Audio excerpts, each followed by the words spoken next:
Good morning. Welcome, President Brown, Board of Trustees members, faculty, staff, family, friends, honored guests, and members of the graduating class of 2016.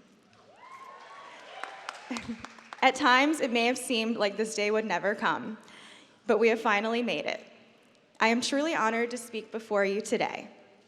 I would like to begin by thanking FIT for this opportunity and express my gratitude to all of the influential professors, staff, and mentors who have embraced our individuality along the way.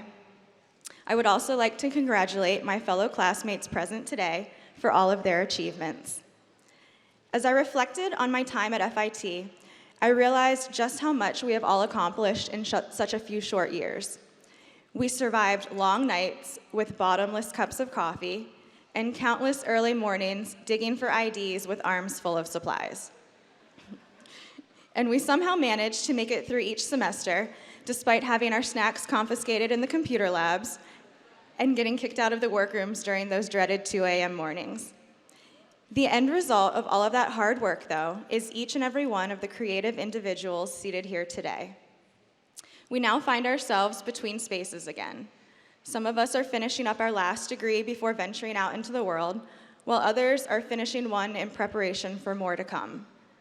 As a student of the Textile and Surface Design's fabric styling program, I wanted to share with you today a few life lessons that will stay with me from fabric styling. 3 to be exact: to style, edit, and forecast our lives. The first lesson in styling is that it must be odd. Whether it is following photography's rule of thirds or styling arrangements in groups of 3s and 5s, we have been trained that odd numbers are key. Being odd is far more interesting. So too is this true for life. Even Marc Jacobs said, "I always find beauty in things that are odd and imperfect. They are much more interesting." So continue to make your own statement. The second fabric styling lesson is about editing. We must edit our lives like we would edit our wardrobes. Coco Chanel always said, before you leave the house, look in the mirror and take at least one thing off. It's easy to get caught up in the day-to-day repetition of life. So overextend, but then pull back. Stepping back gives us a new viewpoint. It's important to remember that when everything is a priority, nothing is a priority. So like we heard earlier, turn off your cell phone, unplug, and explore. Live in the moment a little. Listen to music, watch films, and look at art. Keep your eyes open for anything and everything. Finally, the last lesson lies in our forecasting abilities. We spend hours predicting future trends, but it is inevitable that each season there are some trends that just aren't for everyone. So what do?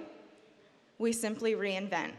We are constantly reinventing ourselves, from our hair and makeup to our clothes to our homes and everything in between. We design these elements to be expressions of who we are.